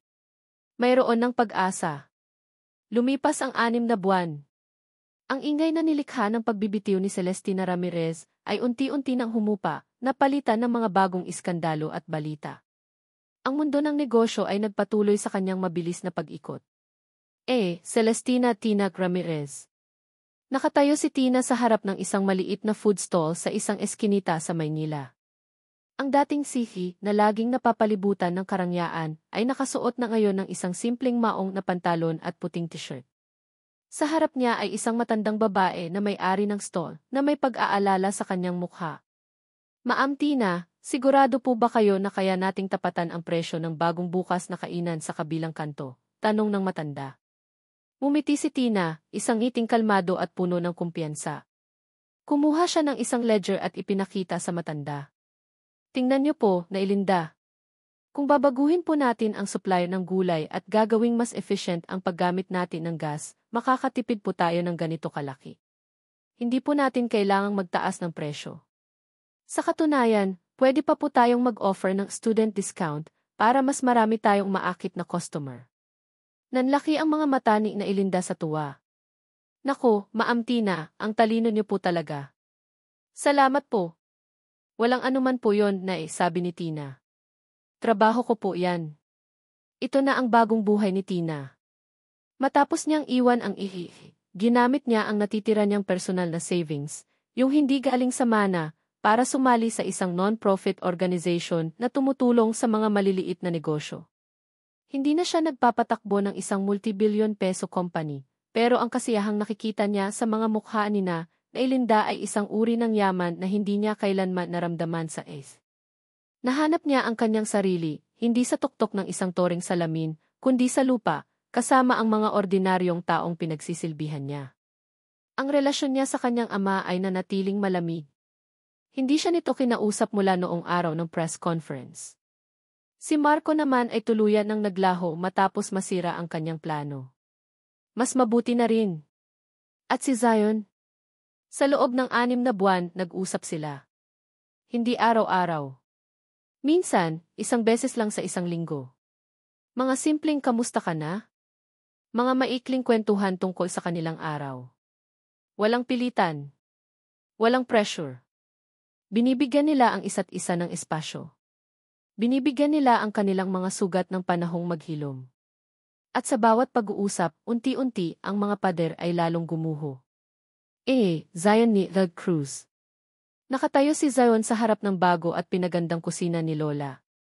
Ang luma nitong sinboard na gawa sa kahoy ay nandoon pa rin, ngunit ang buong lugar ay mas maluwag at mas maliwanag na ngayon. Ang foundation na itinatag ni Tina ay tumupad sa pangako nito. Hindi lang ang kusina ni Lola ang natulungan, kundi lahat ng mga pamilya at negosyong naapektuhan ng The Phoenix Project na tuluyan ng nakansela. Ang restoran ay mas abala kaysa dati. Ang kwento nito ay naging isang simbolo ng pag-asa at paglaban. Ngunit para kay Zion, ang pinakamalaking pagbabago ay wala sa mga pader o muebles. Nasa loob niya. Ang galit na dati ilaging kumukulo sa kanyang dibdib ay napalitan na ng isang payapang pagtanggap. Natutunan niyang ang pagpapatawad ay hindi para sa taong nagkasala sa'yo, kundi para sa sarili mo. Ito ay ang pagpapalaya sa sarili mula sa bigat ng nakaraan.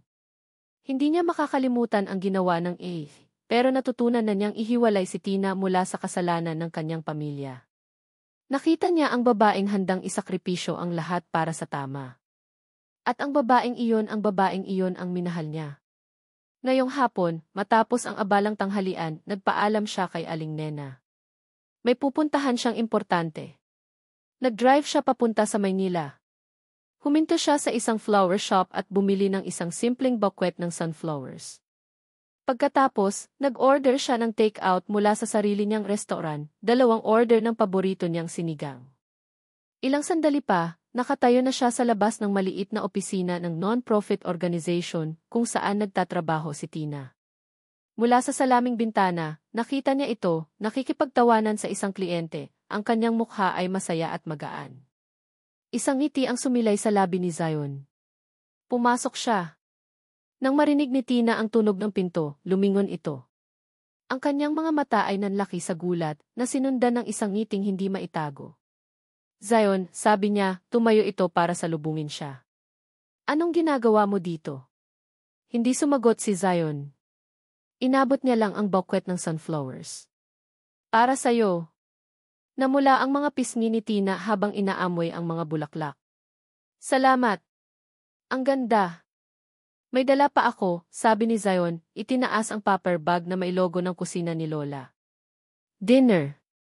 Nagkatinginan sila at sa kanilang mga mata, ang lahat ng sakit, lahat ng pag-aalinlangan ay naglaho na.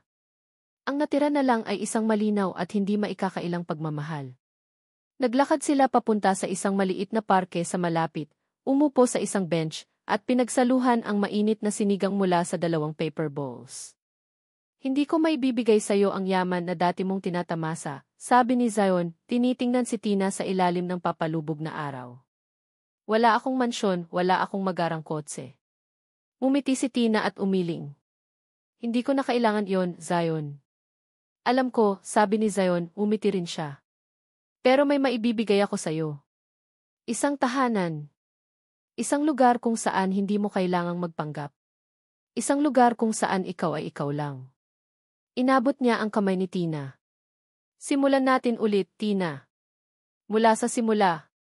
Walang kasinungalingan, walang sikreto. Tayo lang. Ang mga luha ng kaligayahan ay nagsimulang mamuo sa mga mata ni Tina. Ang 6 na buwan ng paghihintay, ng paghilom, ng pag-asa, lahat ay humantong sa sandaling ito. Tumango siya. Zion, bulong niya. Mula sa simula. Sa ilalim ng kulay kahel na langit, hinawakan ni Zion ang kamay ni Tina. Hindi na bilang isang sihi at isang may-ari ng karinderya. Hindi bilang isang Ramirez at isang De La Cruz. Kundi bilang si Tina at si Zion, 2 taong sinira ng nakaraan, ngunit pinagbuklod ng pagpapatawad, at handa ng harapin ang isang bagong simula ng magkasama. Sige po. Narito ang huling mensahe mula sa manunulat na nakasulat sa paraang handa ng i-record. At dito po nagtatapos ang makulay na kwento ng pag-ibig, sakit at pagtubos ni na Celestina at Zion. Maraming salamat sa iyo, aming mahal na tagapakinig, sa pagsama sa amin sa bawat kabanata ng kanilang paglalakbay. Mula sa unang paghaharap na puno ng galit, hanggang sa mga nakakakilig na sandali sa kusina, sa mapait na pagbagsak, at sa wakas, sa matamis na bagong simula. Bawat salitang isinulat, bawat emosyong isinalaysay, ay iniaalay namin sa inyo. Ang pagsulat ng kwentong ito ay isang paalala na ang tunay na pag-ibig ay hindi laging perpekto. Ito ay magulo, masakit at puno ng mga pagsubok. Ngunit ito rin ay isang paalala na ang puso ng tao ay may walang hanggang kakayahang magpatawad at maghilom. Na ang tunay na halaga ay hindi nasusukat sa yaman o kapangyarihan, kundi sa tapang na piliin ang tama at sa kakayahang makita ang kabutihan sa kabila ng mga pagkakamali. Sana, ang paglalakbay ni Tina at Zion ay nag-iwan sa inyo ng isang munting binhi ng pag-asa, na kahit sa pinakamadilim na sandali, laging mailiwanag na naghihintay, at ang bawat pagtatapos ay isang pagkakataon para sa isang mas magandang simula. Muli, mula sa kaibuturan ng aming puso, maraming salamat. Hanggang sa susunod nating pagkikita sa panibagong kwento ng pag-ibig. Nais naming marinig ang inyong mga saloobin. Iwan niyo lang po ang inyong komento sa ibaba.